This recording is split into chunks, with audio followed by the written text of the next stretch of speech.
Yellow. Hello, hello, hello.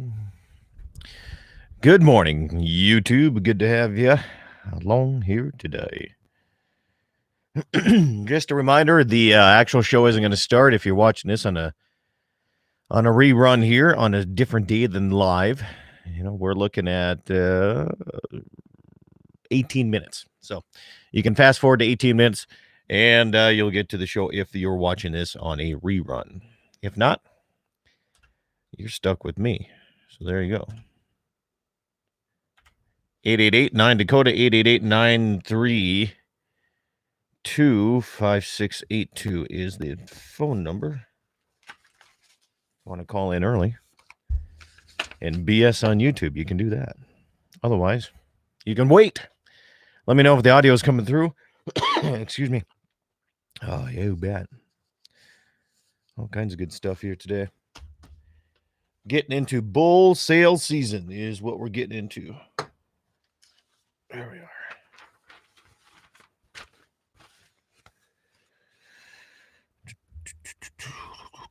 I suppose I better hook up Lynn phone for old Mikey. Where's it here? Mikey.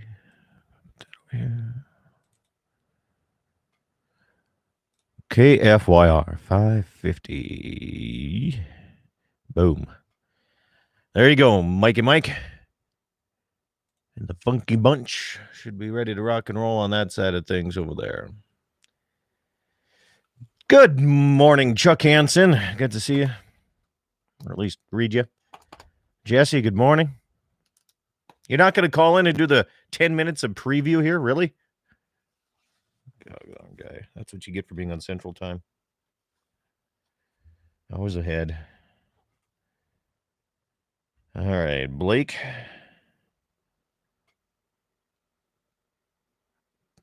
All right, whoa. Mike, did you just hang up on me? What happened there?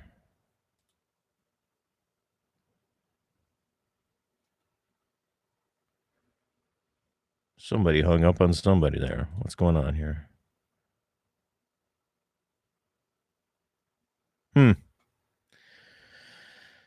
Well, we'll try again there, Mike. I thought we were hooked up. Evidently not. I'm going to reset it.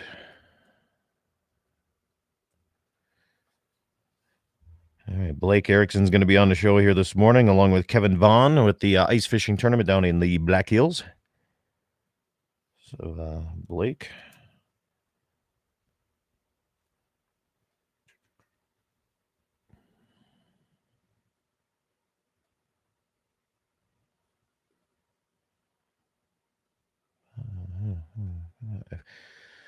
Karen, K-O-L-Y. Good morning, Karen. Good to have you with here again.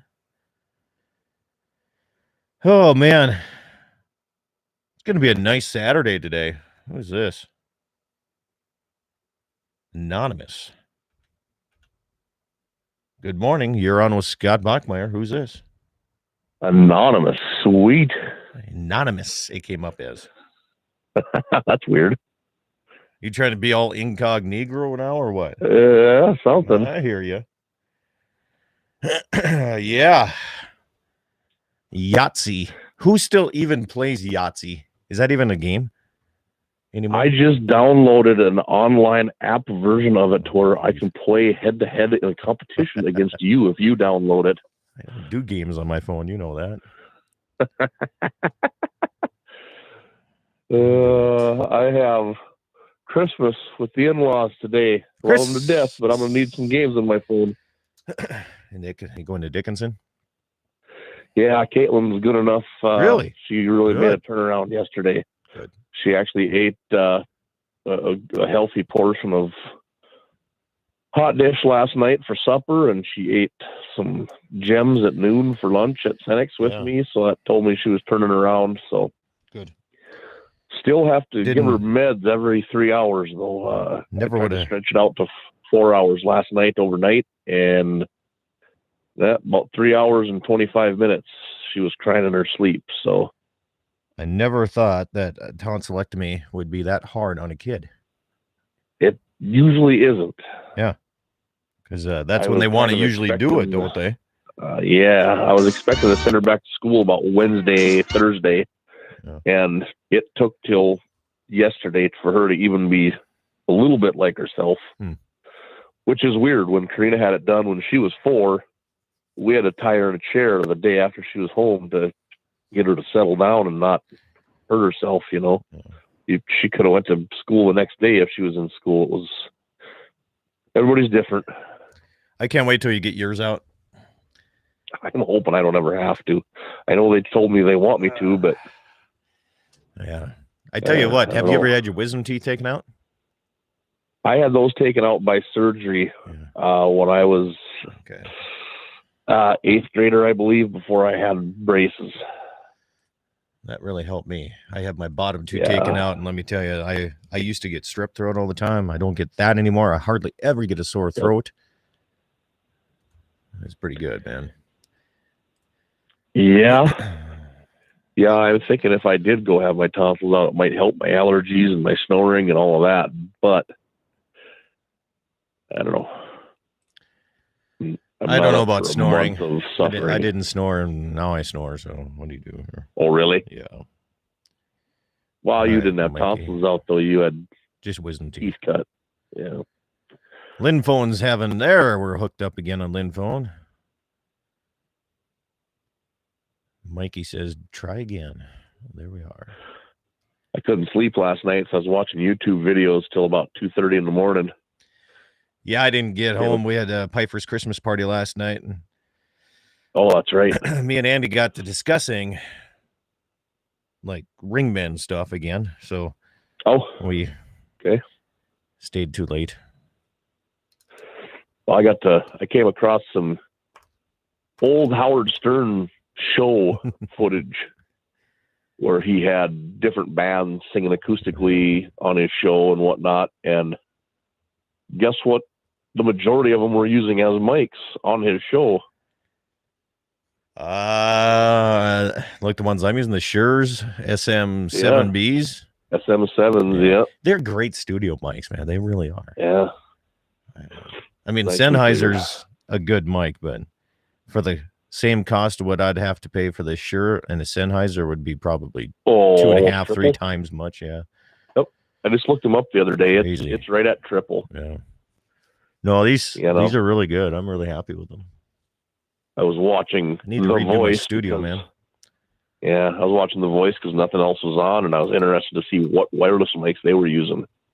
So I went and started researching because just shapes, and I'm pretty sure they were using a $2,200 Sennheiser wireless mic. Like, I guess I won't be getting one of those. Yeah. Yeah, I'd like to have a hands-free on your ear type of microphone too. Oh, like Garth Brooks boom style? Without the boom style, they're Billy Blanks. Billy Blanks, wow. Yeah, wow. Half it, 3/4 of anybody that happens to be listening on YouTube right now are like, who the hell? There are more people that know who Billy Blanks is than Garth Brooks. Oh, easy now. Easy now. There's nobody. They know. I mean, that wore a mic like that. Okay, Garth did, but Billy Blanks is the one that had to because he was working out in his sweet cut up T-shirt. You know, I'm telling you.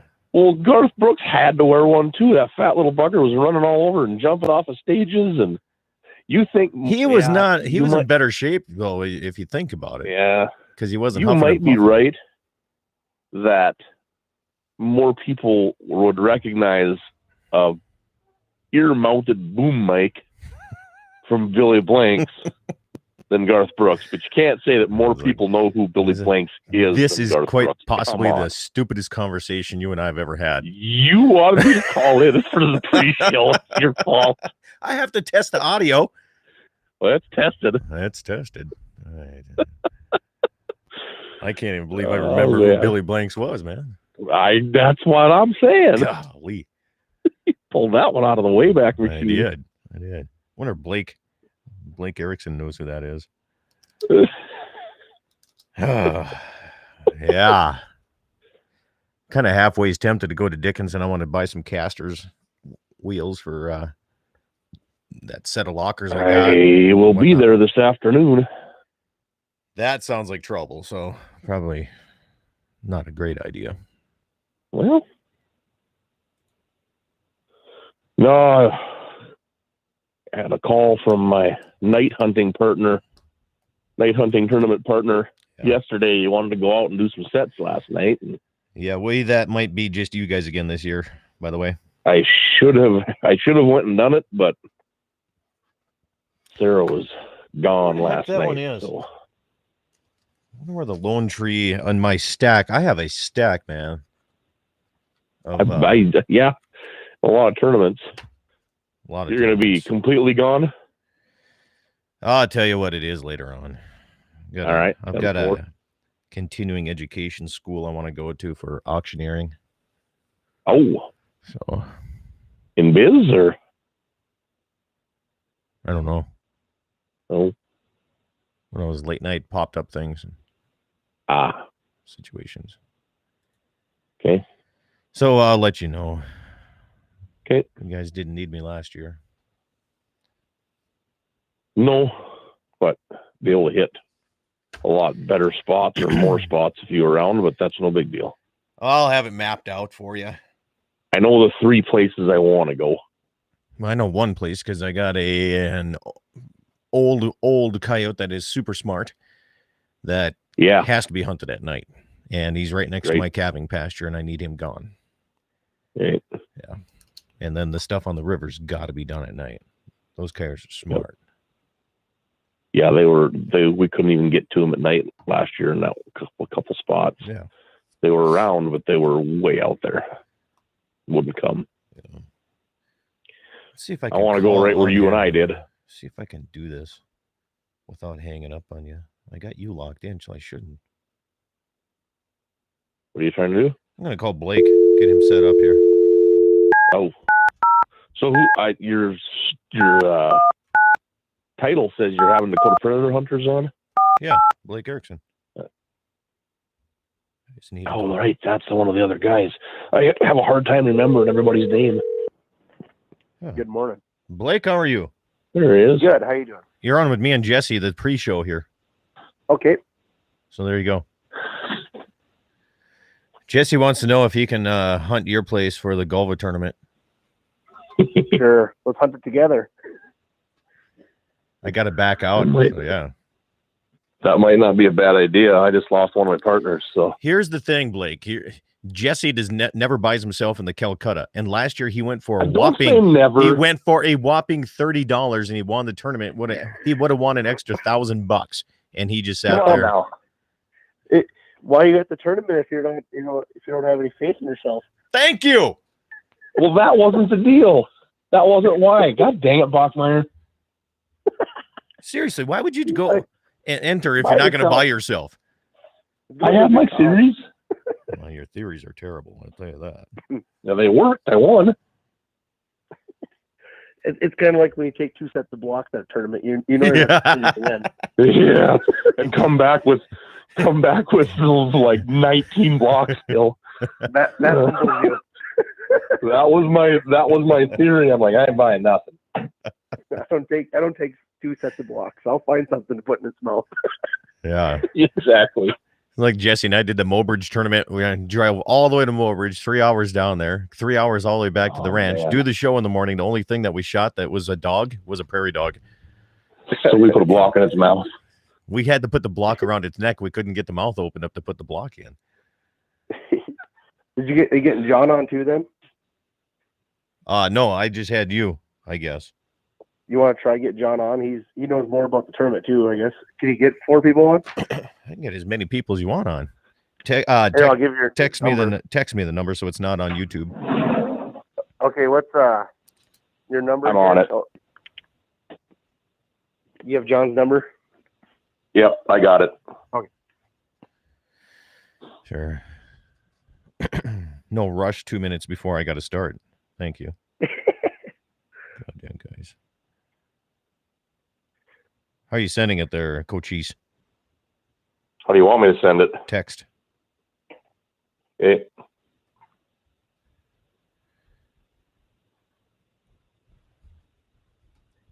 So, Blake, do you remember a guy by the name of Billy Blanks? I do. Yeah. What was his signature thing? I can't remember. Okay. I didn't know him very well.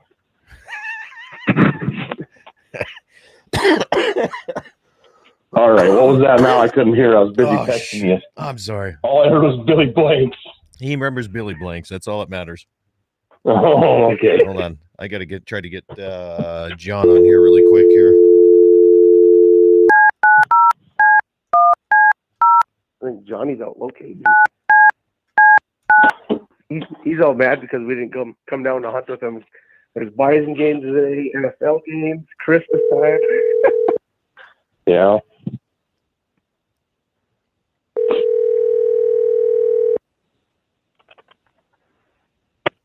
How's it going? John, how you doing? Good, man. Watching the coyotes. All right. Well, Blake wanted you on with the program here, so there you go. Sounds good.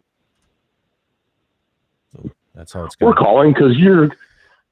Would you like to extend your car's warranty? Yeah, I couldn't do it without laughing. That's exactly what I was going to say. All right, Jesse, unless you want to stay on and BS here because you were actually at the tournament, at the check-in, you can sure stay on. Otherwise, it don't matter to me. We're going to go quiet here for 40 seconds. I'll stay on. I can listen this way just as good as I can on YouTube. I might not have to say nothing, but Roger. I'll stick. All right. 30 seconds. Okay. Stand by. I'm going to turn you guys down, so there you go. Check 1 2. Check. Mic check 1 2 2 1 2. All right. We are going to be stations 15 seconds on mark. 15 seconds. 10, 9, 8.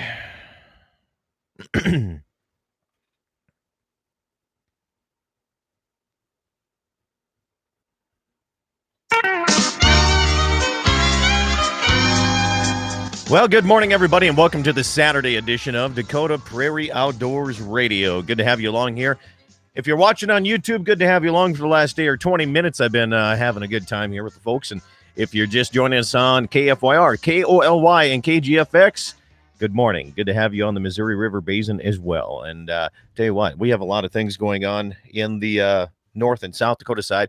Today's show, I'm going to have the Dakota Predator Hunters guys going to be talking a little bit about their tournament they had last weekend and where the money went. And I just get a kick out of when tournaments donate that money to certain causes, and that was a good one.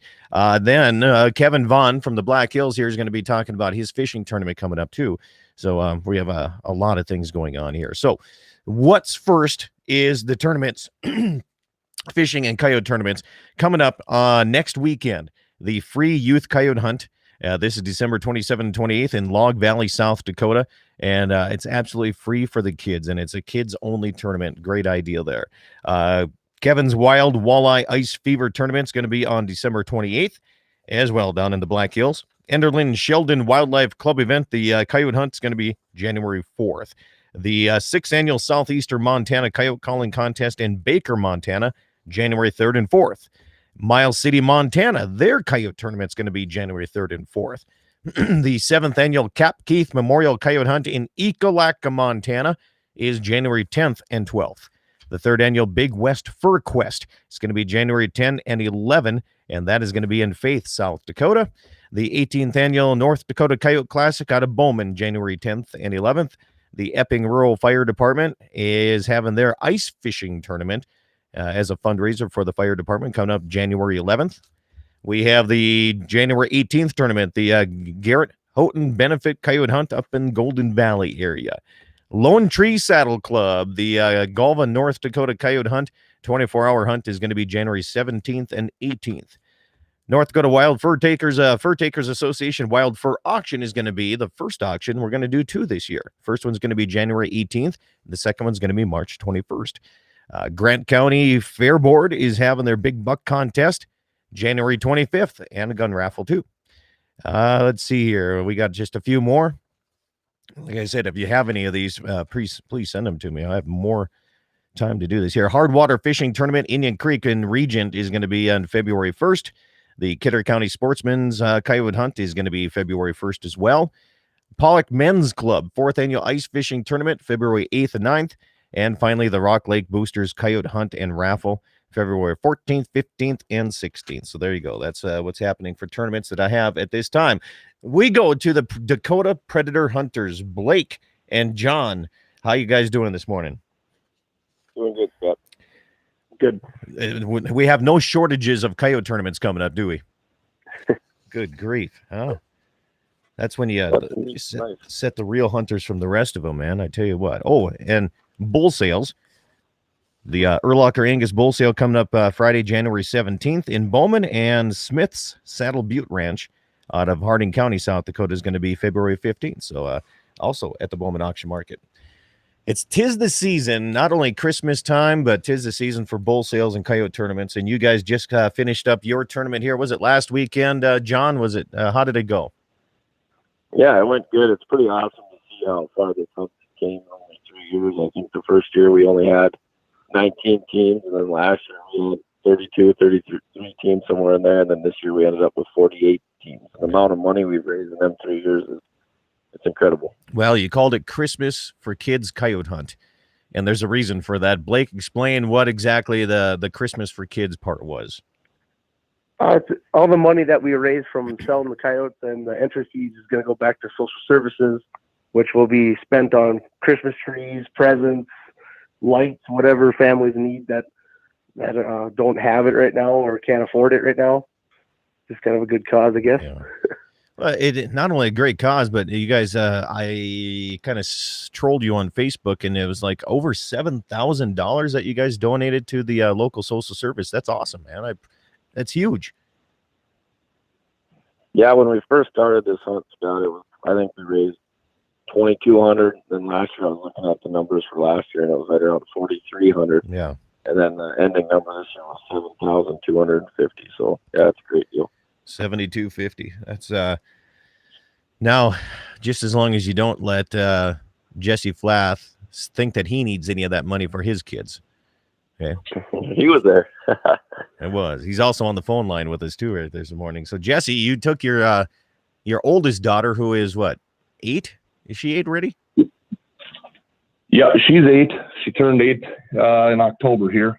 She's 8, but she looks like a 6th grader. Yeah, she looks like she could drive already. Yeah. What did she think about that? You know, when you take a kid to a coyote tournament where all the coyotes are laying on the ground, and you know, how did that sit for her?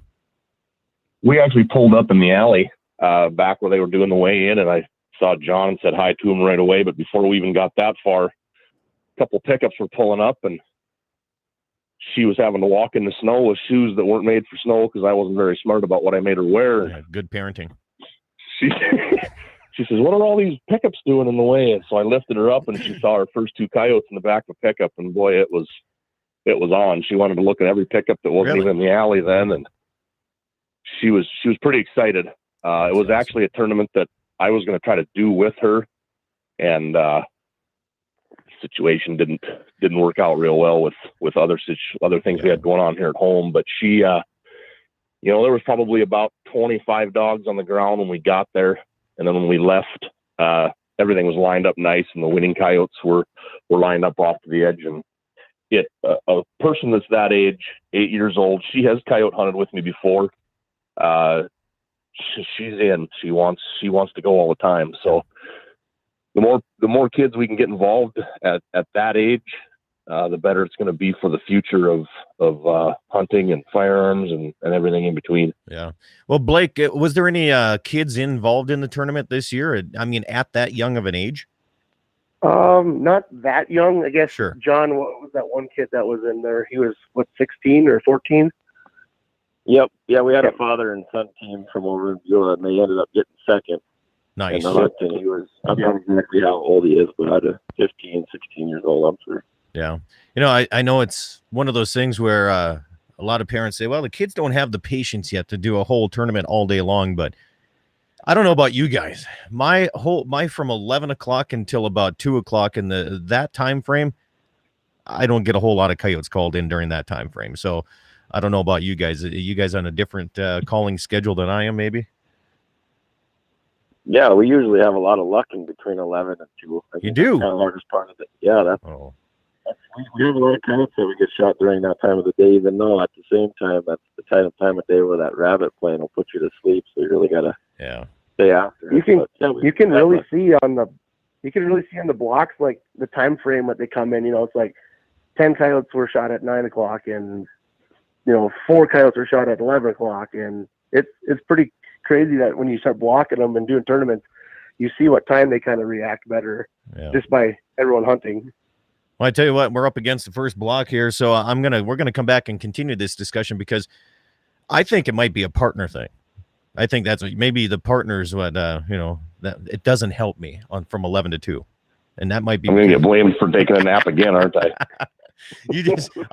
We'll be back more here coming up here. KFYR in Bismarck, KOLY in Mobridge, South Dakota, and KGFX also in Pierce, South Dakota, and live on YouTube. If you guys want to watch this, or if you're watching it on a replay, I do appreciate that. Send it around and subscribe to my channel, Dakota Prairie Outdoors Radio, because the more subscribers, the more I can do on that. Back after these messages.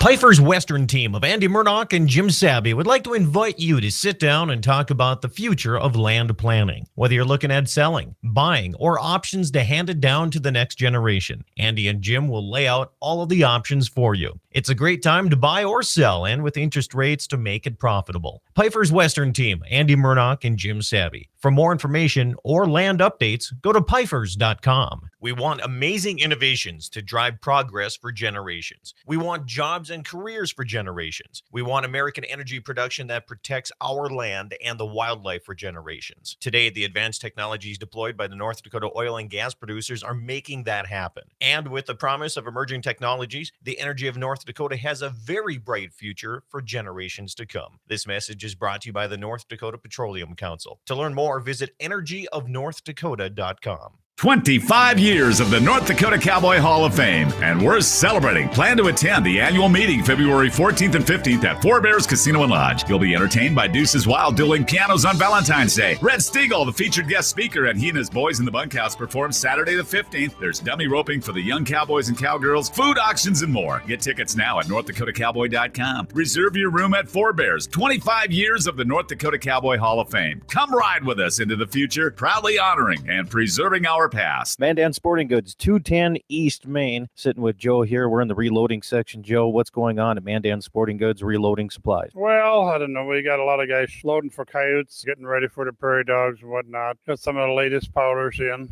like the Lever Revolution powders, new AR powder. We got a full supply. Good bunch of bullets there. Just about anything you want. If you ain't got it, we'll order it for you. And if somebody wants to come in and get a discount on BS, is that available? We got a discount this week, maybe this month, half price. 210 East Main. It's Mandan Sporting Goods. Stop by for all your reloading supplies. Dakota Community Wealth Management's trust advisors use your wealth to support your family and those you care about. Whether you are just beginning to accumulate wealth or already have significant assets, our wealth management and trust professionals offer a complete array of customizable services to fit your needs. Visit DakotaCommunityBank.com or ask for Dakota Community Wealth Management Department to ensure your legacy. Western Frontier Insurance. Agents that understand you, your needs, and the community. Whether you're looking for coverage on your farm, ranch, home, or auto, you can trust that Western Frontier Insurance will find you a combination of price and coverage that works for you. No fancy jingles, no talking boxes or animals, just good neighbors helping to keep you covered. Western Frontier Insurance. Offices in Hazen, Washburn, and Wilton. As a leader in farm and ranch insurance in North Dakota, Dakota Community Insurance understands the importance of protecting all aspects of your operation, no matter how large or small.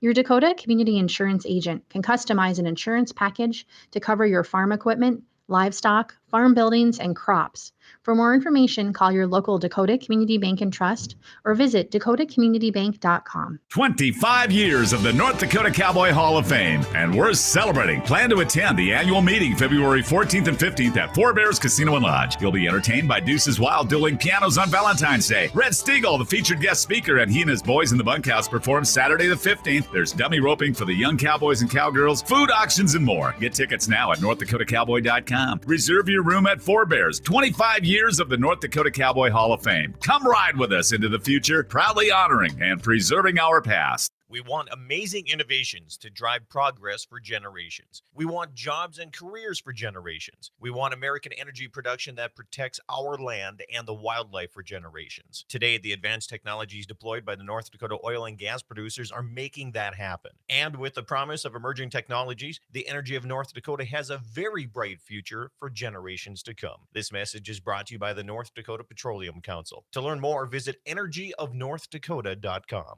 Pifer's Western team of Andy Murdoch and Jim Sabby would like to invite you to sit down and talk about the future of land planning. Whether you're looking at selling, buying, or options to hand it down to the next generation, Andy and Jim will lay out all of the options for you. It's a great time to buy or sell, and with interest rates to make it profitable. Pifer's Western team, Andy Murdoch and Jim Sabby. For more information or land updates, go to pifers.com. All right, stations, we're going to be back in 15 seconds on Mark. 15 seconds.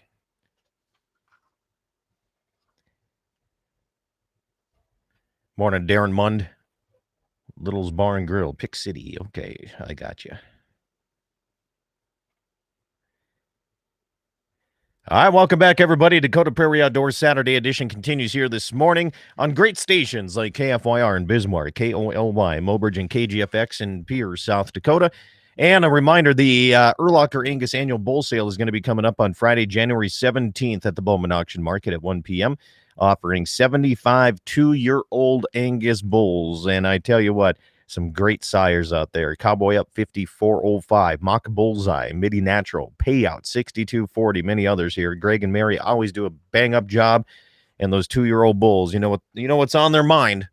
That's right. They're going to cover more females for you. So make sure you get out there and join us here in Bowman. Coming up January 17th for the Erlacher Angus sale. A lot of sales coming up your way and more coming up here on Dakota Prairie Outdoors. I'm talking with Dakota Predator Hunter guys here, Blake and also John here. Good morning. And Jesse's just on the back burner sitting there waiting for you guys to take him out coyote hunting and prove that you can shoot coyotes between 11 and 2. What do you guys do different between that time than we're not doing?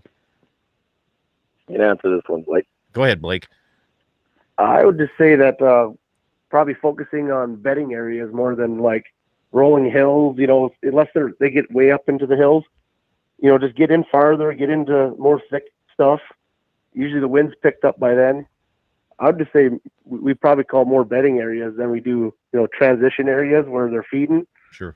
That's how I think I'm successful there. What if you live in nothing but hills and bedding areas? How would you go about that here in the Badlands? I just keep calling. Just keep calling until it works. Try something different, maybe like we had Scott Milk, the guy that built our rifle. Yeah. We had him up this year and we got in some bedding areas and we have one on film. We called him in with the rat squeaks and they came in as fast as if you had a pup distress on, and that was middle of the day. Yeah. I think we just get a little bit more. We don't throw the whole book at them. Just get a little bit more. Maybe some squeaks, or try to get them to pop their head up and maybe even make a stalk on them. Yeah. You just got to get their ears up. Now you got my attention because I love spot and stalking coyotes. That's one of my favorite things to do, is to try to get in on another predator, man. And that's usually what I end up doing, because you can see them sometimes bedding out, especially if the sun's out, they're going to be, except for the last days here where it's pretty darn warm out right now. North Dakota temperature wise, it's exceptionally warm. But, they'll be sitting out there and trying to sun themselves once in a while. And that's why I just love getting in on that. Now, Specialized Dynamics here is listening from Arizona on YouTube. He says, good show, guys. Good to have you guys on the radio. And I asked them how the coyote hunting is in Arizona. They said a lot of good spots, but there's a lot of people too. So one thing we don't have to worry about so much out in this area, do we? We're not stumbling on other people trying to get to different coyote hunting spots. Not as many, but now that fur prices are where they're at, you run into a couple more guys Yeah. than you did a few years back. What are you guys getting for furs right now? Let me ask that. I think about $80 on the carcass is what I've seen. $80 on carcass right now? Really? Yep. So what you're saying is I'm wasting my time by green skinning my coyotes? Or am I going to get? Well, I think you'll probably get a little bit more. I know there's some fur buyers that like to do it themselves, just to make sure that when they sell them, they're done the way they want them. Yeah. $80 on carcass right now. That's for good ones here. I guess I got to talk to my boy at Petska and see what fur prices are bringing in. I know there's a lot of young guys, young fur buyers that are just going gangbusters right now and making sure people are getting quite a bit of money for them.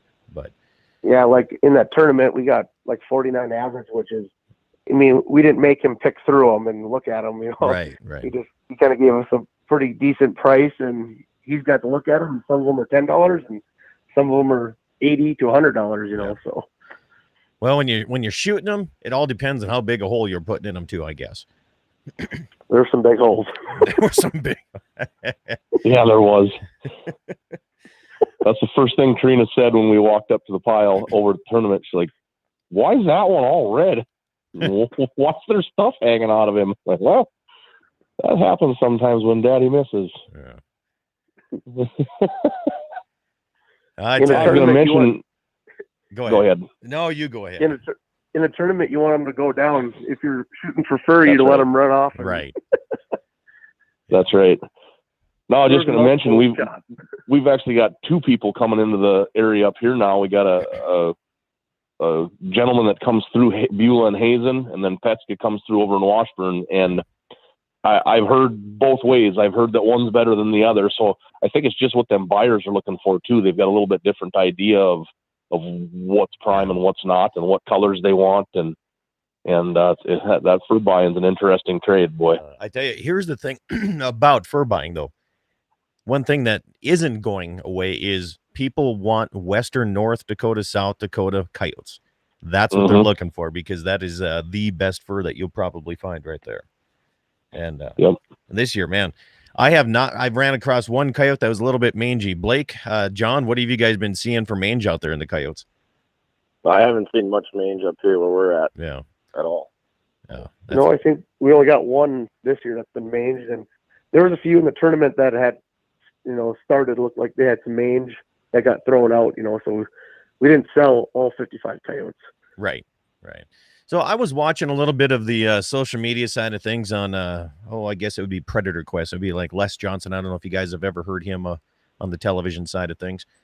And somebody asked him, he did a podcast, and he was asked, what does he change from the beginning of coyote calling season in October, November, all the way through the February side? And he claims he doesn't change anything. He keeps with the same call sequence no matter what he does. John, what's your take on that? What do you guys do here for call sequence as we progress closer and closer to mating season? Well, I've watched personally a lot of videos on Les and learned a lot from him, and I guess I don't have nothing to comment on that guy. He shoots a lot of coyotes, but as far as what I do, I mean, the biggest change I think would be breeding noises. Different howls, different as far as that goes. As far as rabbit and pup distress and all that, I think that does work year round. You can go in, if you got a coyote that's hungry or hasn't been called before, a rabbit is probably going to call them in all year long. Yeah. But I guess just moving to the breeding noises, more educated coyotes. He also said there was a question that came up for hard to call in coyotes. I'm going to go to Blake on this one. His thing was, you got to sit there. He says for hard to call coyotes, ones that have been called maybe gun shy or call shy, he, instead of a 18 to 20 minute set, he will stay over an hour. Have you guys ever tried that on some hard to call in coyotes? We might do that in, when we're not in a tournament or nothing, like if we're just calling. But I would say as far as hard called coyotes, I'm probably trying to get in there a little tighter with them and trying to get them more aggressive if you're right on top of them, they don't like that. Like if you call at them right when you're on top of them, a lot of times you get a better response. If they're 1,500 yards, they're probably going to sit there and look at you all day. So I would just say that my strategy is getting in a little closer to them. How do you locate your coyotes, John?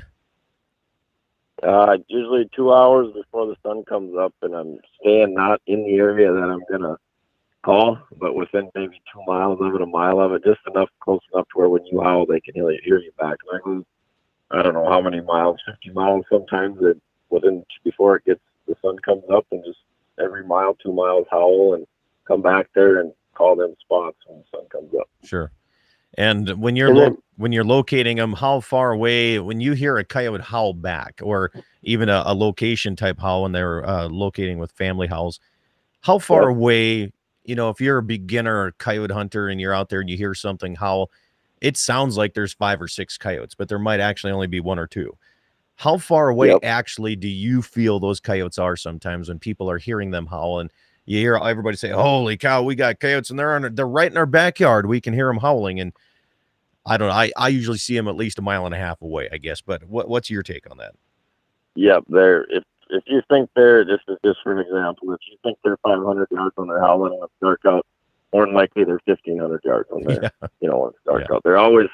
They sound close, but from experience, they're a lot farther than you actually think they are. I've talked to a lot of guys, ranchers and stuff in the area, and say, yeah, they're howling right in my backyard. Yeah. When they probably are close to the yard, but really they're probably maybe a quarter mile away from the house or something like that. So. Well, guys are up against, time goes fast when you're talking coyotes here. Congratulations on a successful tournament. I think what you guys did by donating that money to social service is just complete awesomeness. So keep it up. I had one thing, Scott. You bet. Hurry up. I want to say thank you to all the guys that came and hunted and participated in that tournament, and for all the sponsors. Without you guys, we wouldn't be able to do what we did with that hunt. And say thank you. Oh, not a problem. You bet.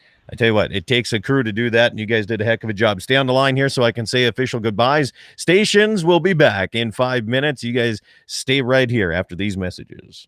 Pifer's Western team of Andy Murdoch and Jim Sabby would like to invite you to sit down and talk about the future of land planning. Whether you're looking at selling, buying, or options to hand it down to the next generation, Andy and Jim will lay out all of the options for you. It's a great time to buy or sell, and with interest rates to make it profitable. Pifer's Western team, Andy Murdoch and Jim Sabby. For more information or land updates, go to pifers.com. We want amazing innovations to drive progress for generations. We want jobs and careers for generations. We want American energy production that protects our land and the wildlife for generations. Today, the advanced technologies deployed by the North Dakota oil and gas producers are making that happen. And with the promise of emerging technologies, the energy of North Dakota has a very bright future for generations to come. This message is brought to you by the North Dakota Petroleum Council. To learn more, visit energyofnorthdakota.com. 25 years of the North Dakota Cowboy Hall of Fame, and we're celebrating. Plan to attend the annual meeting February 14th and 15th at Four Bears Casino and Lodge. You'll be entertained by Deuces Wild dueling pianos on Valentine's Day. Red Stiegel, the featured guest speaker, and he and his boys in the bunkhouse perform Saturday the 15th. There's dummy roping for the young cowboys and cowgirls, food auctions, and more. Get tickets now at NorthDakotaCowboy.com. Reserve your room at Four Bears. 25 years of the North Dakota Cowboy Hall of Fame. Come ride with us into the future, proudly honoring and preserving our past. Mandan Sporting Goods, 210 East Main. Sitting with Joe here. We're in the reloading section. Joe, what's going on at Mandan Sporting Goods reloading supplies? Well, I don't know. We got a lot of guys loading for coyotes, getting ready for the prairie dogs and whatnot. Got some of the latest powders in, like the Lever Revolution powders, new AR powder. We got a full supply. Good bunch of bullets there. Just about anything you want. If you ain't got it, we'll order it for you. And if somebody wants to come in and get a discount on BS, is that available? We got a discount this week, maybe this month, half price. 210 East Main. It's Mandan Sporting Goods. Stop by for all your reloading supplies. Dakota Community Wealth Management's trust advisors use your wealth to support your family and those you care about. Whether you are just beginning to accumulate wealth or already have significant assets, our wealth management and trust professionals offer a complete array of customizable services to fit your needs. Visit DakotaCommunityBank.com or ask for Dakota Community Wealth Management Department to ensure your legacy. Western Frontier Insurance. Agents that understand you, your needs, and the community. Whether you're looking for coverage on your farm, ranch, home, or auto, you can trust that Western Frontier Insurance will find you a combination of price and coverage that works for you. No fancy jingles, no talking boxes or animals, just good neighbors helping to keep you covered. Western Frontier Insurance. Offices in Hazen, Washburn, and Wilton.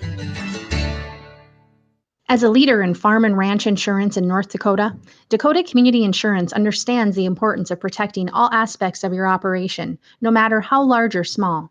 Your Dakota Community Insurance agent can customize an insurance package to cover your farm equipment, livestock, farm buildings, and crops. For more information, call your local Dakota Community Bank and Trust or visit dakotacommunitybank.com. 25 years of the North Dakota Cowboy Hall of Fame, and we're celebrating. Plan to attend the annual meeting February 14th and 15th at Four Bears Casino and Lodge. You'll be entertained by Deuce's Wild dueling pianos on Valentine's Day. Red Stiegel, the featured guest speaker, and he and his boys in the bunkhouse perform Saturday the 15th. There's dummy roping for the young cowboys and cowgirls, food auctions, and more. Get tickets now at NorthDakotaCowboy.com. Reserve your room at Four Bears. 25 years of the North Dakota Cowboy Hall of Fame. Come ride with us into the future, proudly honoring and preserving our past. We want amazing innovations to drive progress for generations. We want jobs and careers for generations. We want American energy production that protects our land and the wildlife for generations. Today, the advanced technologies deployed by the North Dakota oil and gas producers are making that happen. And with the promise of emerging technologies, the energy of North Dakota has a very bright future for generations to come. This message is brought to you by the North Dakota Petroleum Council. To learn more, visit energyofnorthdakota.com. Pifer's Western team of Andy Murdoch and Jim Sabby would like to invite you to sit down and talk about the future of land planning. Whether you're looking at selling, buying, or options to hand it down to the next generation, Andy and Jim will lay out all of the options for you. It's a great time to buy or sell, and with interest rates to make it profitable. Pifer's Western team, Andy Murdoch and Jim Sabby. For more information or land updates, go to pifers.com. All right, stations, we're going to come back, and that's a 15-second and mark. 15 seconds.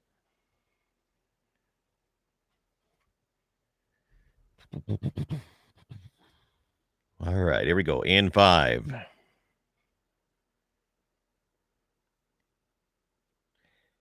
Welcome back, everybody. Dakota Prairie Outdoors Saturday edition continues here on a, well, I'm going to say a pretty darn nice Saturday morning here in the Dakota Territory. Darren sent me this here. It's a one-day three-tail pheasant tournament. That's one of the things I've covered. Ice tournaments, I've covered coyote tournaments, but here's a pheasant hunting tournament. Little's Barn Grill up on the Big Water, up just north of Hazen a little ways. 2 or 3 person teams. That's coming up here on Saturday, December 28th. On one of the last weekends that you can hunt pheasant. So, yeah, cool. A three-tail pheasant tournament. I think that would be a great time to do that one. But something else that's all right to do is get down to the Black Hills. Kevin Vaughn with Wild Walleye Outfitters here, ice fishing tournament coming up. Good morning, Kevin. How you been? Morning, Scott. Been doing pretty good. How about yourself? Good. Who's yelling at you in the background? Who do we got to... One of my co-workers. I'm doing a little work this morning here, actually, instead of fishing. So what is your main job? When you're not out taking people fishing, what is your job? I'm actually a millwright up at Nyman's Forest Products and Spearfish. Okay. So, yeah. How's the... Just fix saw equipment all day long. Fix saw equipment. Can you fix my chainsaw? The carburetor needs a little work. Can you do that? We could probably figure something out of that. Maybe a tune-up to get through them logs a little quicker, too. Yeah, well, I use it for fencing because we're one of the rare areas that have trees in North Dakota up here, and for some reason they seem to fall over on top of the fence, so every year I cut a lot of logs off the fences here, but everybody knows you on my program from being on the the fishing guide stuff during the summer. But now you're also doing it on the ice, too. So, excuse me. What actually is the ice looking like down in the Black Hills of South Dakota right now? We're just starting to get some pretty good ice on the Prairie Lakes. It's real clear, 6+ inches everywhere. Okay. Real good, hard ice. Fishing's been a little slow, but the ice is good and it's there. Some of the smaller ponds are 7 to 8 inches, and then you get up into the hills and there's a little more ice. I don't get up there too often, so I'm not real sure what the ice conditions are up in the hills, but I know most of these prairie lakes we're looking 6+ good, solid, clear ice. Nice. How thick do you like to have it before you take clients out on the ice? I like 6 to 8 inches before I venture out there on myself, and anything over 8 inches I feel pretty comfortable taking people out on. Yeah. Now you have a Wild Walleye Ice Fever tournament coming up next weekend. Tell me a little bit about that. That is correct. We are having the second annual Wild Walleye Outfitters Ice Fever Tournament, December 28th. Still some spots to sign up. If a guy wants to get a hold of me, get on Facebook there and go to the Wild Walleye Outfitter page. And there's a PDF file that you download and print out and mail in to me. But, it's just a fun tournament. Payouts are pretty good. We do 100% payback. So Nice. Just getting people out on the ice up there and getting the fishing season started and, kind of hitting that early ice tournament before all the big ones start going off here in the next month or so. Yeah. Yeah, there's a lot of tournaments coming up between coyote and ice fishing tournaments. Holy cow. And Sturgis isn't doing theirs this year. They're not doing their coyote tournament. Can you believe that? Huh, I guess, yeah. What? I don't get to do much hunting anymore, so I didn't even know they did one to begin with, to be honest with you. So the ambulance squad did it. So I'm going to tell you, I know I'm breaking away from your ice fishing thing here, but I got to tell you the story because I'm pretty proud of it. Last year, I won the tournament. Oh, wow. Yeah, we went down, me and John Polcheski, we went all the way down to Sturgis. We checked in. We bought ourselves into Calcutta because that's a smart thing to do. And then we drove all the way back up to my ranch here, did the radio program in the morning, went out, and their tournament is you can shoot as many coyotes as you want, but you can only check 3 coyotes in, and it goes by weight. Well, we ended up winning, and lo and behold, we ended up over in Deadwood and spent all of our winnings in Deadwood. So there you go. So it's probably not a bad thing that they didn't have a tournament this year. Yeah. That's just one of them break-even fun times. It is. And but with 100% payback like yours is here on your ice fishing tournament, now maybe I got to figure out how to get ice fishing. I've been spearing northern pike once in a while, but as ice fishing goes, I guess, I don't live in an area where that's kind of a big thing. So I usually shoot coyotes. So maybe this year, how much can a guy win on this tournament? Well, first place with a full tournament will pay out $600. It'll pay out the top 6 places. I think 6th place still walks away with $150. And then we do a biggest walleye of the day and biggest ugly fish. And with Loftus Dental, they sponsored the biggest walleye this year and added $100 to that purse. So nice. Yeah, you're looking at about a $200 payout for the biggest walleye, and then about $100 payout for the biggest odd fish as well. So that like carp or what all falls into the odd fish? Anything except a walleye. Anything except. Okay. So have you been out on Ormond here this year or not? I mean, has fishing been pretty decent or not? Fishing's been a little tough. Marking a lot of fish, finding a lot of fish. The few we're catching are super fat and healthy. Right. But you mark a lot of fish before you get a bite, it seems like this year. Kind of a little bit tougher. We've been having our best luck on the Northland eyeball jigs with the whole minnow, just kind of giving them a little flick every once in a while, about 6 inches off the bottom, and then just kind of letting them still. And that seems to be how we catch most of our fish, is just either dead stick or a real slow, finicky jig. So they're not hammering on it as like they were in the summertime, though. No, they are definitely not hitting hard right now. The ones we have caught, I got spring bobbers on my jig rods, and you just barely see them pull that spring bobber down when you set the hook. That's about all the more you get out of them.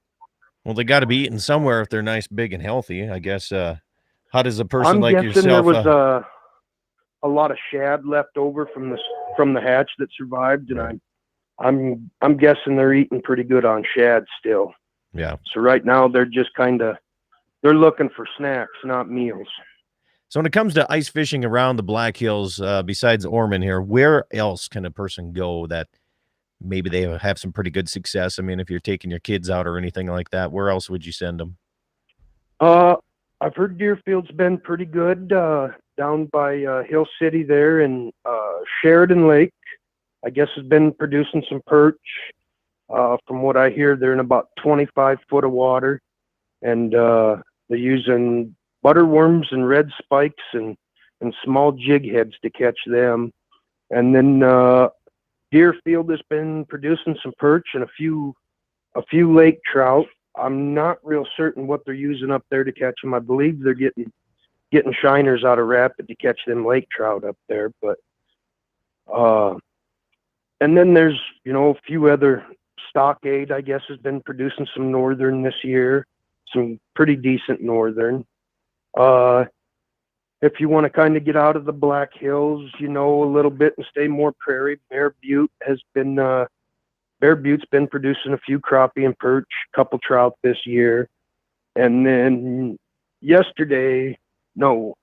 Thursday actually, I was up in Newell and I went out to the golf course lake and we caught a few northern and a few perch and crappie on about 7.5, 8 inches ice out there. So, I mean, So there is, I mean, you are being able to get on some fish here and there, then. It's not like you're going out all day and not having any success. Right. And it's, Ormond, it's classic night bite. A guy'd get out there in the daytime and maybe catch one or two if you're moving a lot and finding a suspended one. But usually about 3 o'clock is when we've been marking most our fish till just after dark. And that's when we've been catching them. The smaller ponds and stuff, I've been going out in the morning and fishing till about noon, 2 o'clock, and I've had moderate success. I ain't gonna say we've had any great days yet. Sure. It's just been one after another, but yeah, there's fish biting all around, and there's plenty of good safe ice to get out fishing on. Well, it can't be easy all the time, right? I mean, you can't just expect to. Well, I mean, as an outfitter, it'd be kind of nice, right? As a guide, you'd be like the rock star if you could get everybody their limit of whatever they wanted all the time. Say, I just got a news release that came across my desk here. It says Newell Lake to close to public access in South Dakota. What do you know about that? Yeah, we just heard that here the other day ourselves. I was up by there. The dam is degrading, and they're afraid of it blowing out this winter, so they're keeping everybody off of it until they can get it fixed. Okay. Yeah, they have a big cable over the gate right there where you turn off the highway to go down there. So there's no even getting close to that lake. And when you say the dam has a potential of busting out, what would be the repercussions of that happening? And would that kind of cause quite a bit of flooding in Newell, or what would happen there? Well, I don't think it would hit Newell. It's quite a ways north of Newell there, Okay. But some lucky farmer down the line would have a pretty good stock pond if that thing broke. I can tell you that much. Yeah. There's some pretty good fish in there. And it's God, it's just been one of those years where it's been wet. I mean, even the Black Hills, even on my area. I mean, where I live is usually dry. I mean, it's called Badlands for a reason. It's not good lands. But you're talking about the Black Hills down there. You guys have been just hammered with a lot. We're talking inches and feet of snow at some points. But like I said, before we got on there, you live in the banana belt. So, I mean, you wait a couple days and it warms up and all that runoff has to go somewhere. So you guys have to be wet down there too right now. Yeah, all the lakes are plumb full. Bear Butte's, shoot, it's 3 foot deeper this year than it was last year ice fishing at this time, so Ormond's got really good water levels. I think it's up there about 85%.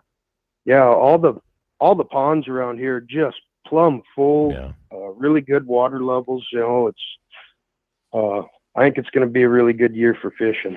Do you think there's any concern going into the springtime in the Black Hills about flooding? Because, I mean, when you're looking at the Missouri River Basin right now from Bismarck all the way down to Pierre, it's inevitable they're going to have to worry about that. I know the Army Corps of Engineers is already planning ahead because of runoff and record amounts of snow that we've already had in that central part of the state. But how about in the Black Hills? Is that kind of a concern down there for spring flooding? I think we're going to have quite a bit of water this spring again. We did last year, and it did kind of mess up the fish, and it kept that water colder longer. We didn't really get our spring bite until heck, almost the middle of June. I was going to say maybe August. Your spring bite, huh? Yeah, it was way late, but it was, the water levels were all super high, and Ormond was great. I know a lot of that runoff really messed up Angostura last year. We went down just after ice off, and it just turned that lake into chocolate milk. It made it pretty tough fishing all year down there. Went from really, really great ice fishing last winter to, as soon as a guy could get the boat out, it was about like fishing the Dead Sea. Yeah.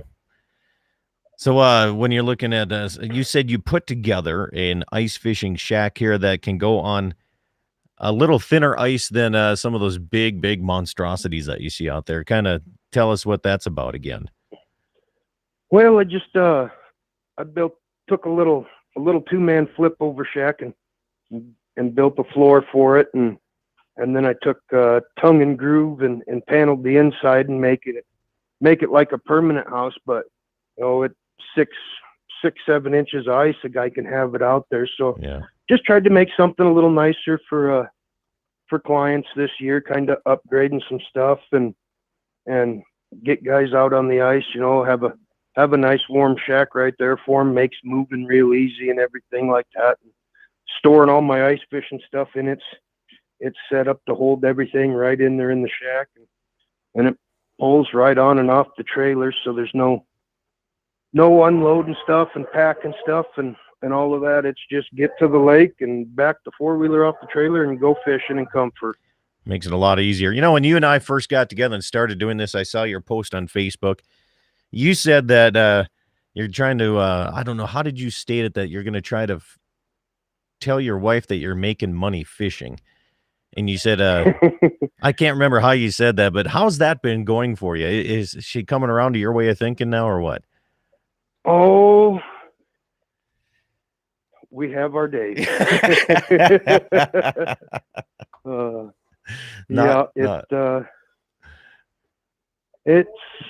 The fishing business has been going really good. I've gotten it up on Google and got some help with the technological side of things. Sure.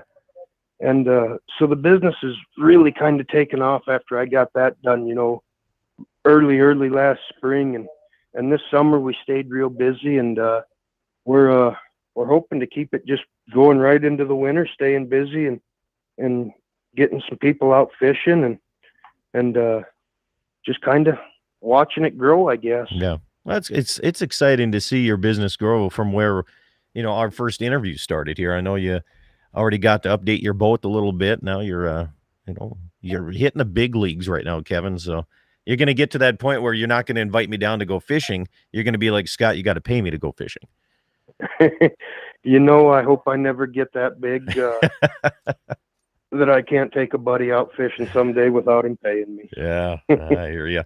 Well, I tell you what, it's good to see that happening. I know the Black Hills is everybody kind of, when you think fishing in South Dakota, everybody's over in the like that Webster area, Waubay, and I lived in that Brookings area for a while, and oh man, the fishing on Lake Sinai was outstanding, but not a lot of people think Black Hills fishing because they just don't get that every once in a while. But you guys got top-notch fisheries down there too, don't you? Yes, we do. Yeah. These bigger reservoirs out here are known to produce some really nice big fish, and a guy puts in the time and works for them, and finds them and figures them out. It really pays off, and you can have just as good a day on Ormond or Angostura as you can going back to the Missouri River. Yeah, and you don't have to travel as far. How about that? That's right, and you get to be in the scenery of the Black Hills and take all that in if you're coming out on vacation, and it's just a quick 45-minute drive up to the lake, and it don't have all the hills and the pine trees up there, but it's still pretty at sunset. Yeah. Wild Walleye Ice Fever Tournament next weekend, December 28th. If people want to get in on this, how do they get in touch and contact you? They can call me at 605-519-8255. 4286. Call or text. Leave a voicemail if I don't answer, and I will get back a hold of them and help them get through the steps to get that PDF printed out and filled out and mailed in. And you can also go to Wild Walleye Outfitters Facebook page and get the form right there too. So 60 to 45 teams at an entry fee is $60. So it's very reasonable, and I think next weekend the weather looks phenomenal again, so it should be pretty nice for you.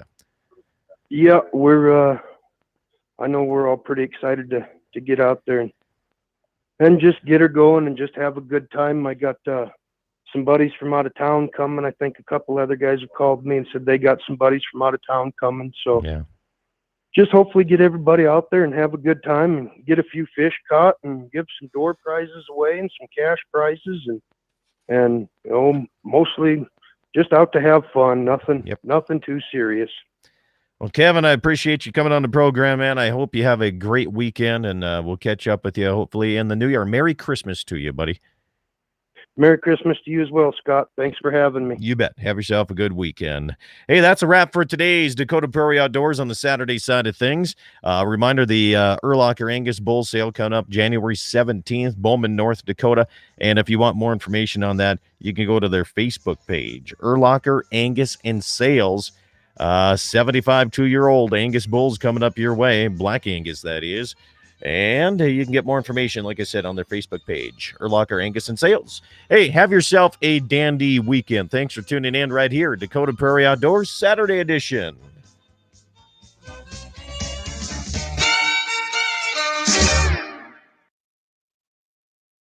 All right. Thank you, stations. Appreciate you sticking with me here over the last few times here.